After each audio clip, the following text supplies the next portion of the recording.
माँ ममतामयी औसान देवी के पावन धाम जमेठी में आज ये भक्त अपनी मुराद लेकर माँ के अविर युगों युगों तक बहने वाली अविरल यशोगाथा का वर्णन करते हुए गाजीपुर की माटी में जन्मा और प्रतापगढ़ की माटी में सजा संवरा आज मैं अमित यादव आप सभी भक्तजनों को सहृदय प्रणाम करता हूँ और यह एल्बम जय औसान मैया आप लोगों को भेंट करता हूँ। माता औसान का यह पौराणिक स्थल उत्तर प्रदेश के प्रतापगढ़ जिले के कुंडा ब्लॉक जमेठी गांव में स्थित है।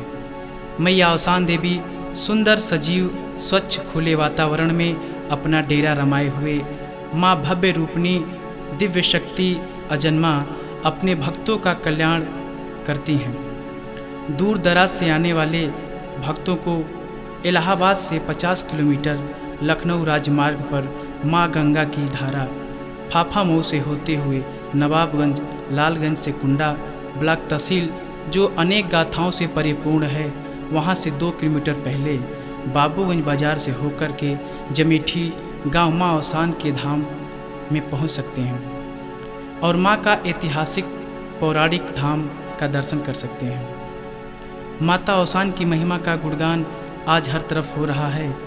यह एक ऐसी देवी हैं जिसकी पूजा हर घर में होती है।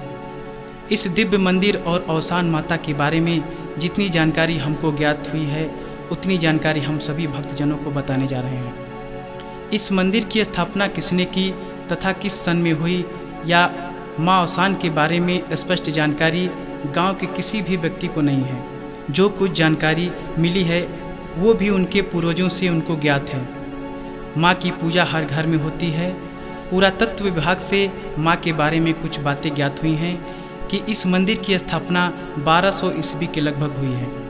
यह बहुत ही पौराणिक दिव्य स्थल है। लोगों को यह भी जानकारी नहीं है कि माँ ने जन्म लिया था या अजन्मा है। औसान माता को दुर्गा का स्वरूप मानते हैं कि जब जब पृथ्वी पर भक्तों को माँ की ज़रूरत पड़ती है तब तब माँ ने किसी न किसी रूप में अवतार लिया है। जैसा कि माता औसान अपने भक्तों की पुकार सुनकर आज हम लोगों की भलाई करने के लिए जमेठी गांव में विद्यमान है। इस गांव के लोग माता की पूजा में कोई कमी नहीं रखते हैं।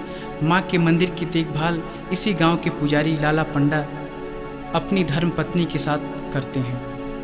इस गांव में किसी भी शुभ काम को पूर्ण करने से पहले माँ औसान को याद किया जाता है। बारात निकलने से पहले दूल्हा इस मंदिर पर आके मत्था टेकता है, फिर उसकी बारात यहाँ से प्रस्थान करती है और बारात वापस आने पर दूल्हा दुल्हन माँ के दरबार में आकर दुर्दुरिया चबाते हैं। माँ के रूप के बारे में बताया जाता है कि माँ श्वेत वस्त्र धारण किए वृद्धा रूप लिए हाथ में एक डंडा लिए अपने भक्तों का कल्याण करती है और वह भक्तों के सपनों में आकर ही दर्शन देती है।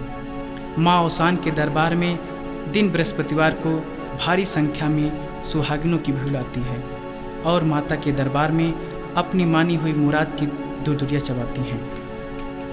माता के दरबार में जो भी भक्त आते हैं अपनी झोली भरते हैं। औसान माँ के यहाँ पूजन विधि यह है कि माँ के दरबार में मन्नत मांगने के बाद अगर मन्नत पूरी होती है तो यहाँ औरतें 7, 14, 21 या 28 औरतों के समूह में आती हैं और माँ के दरबार में पूजन अर्चन करती हैं तथा दुर्दुरिया चबाती हैं।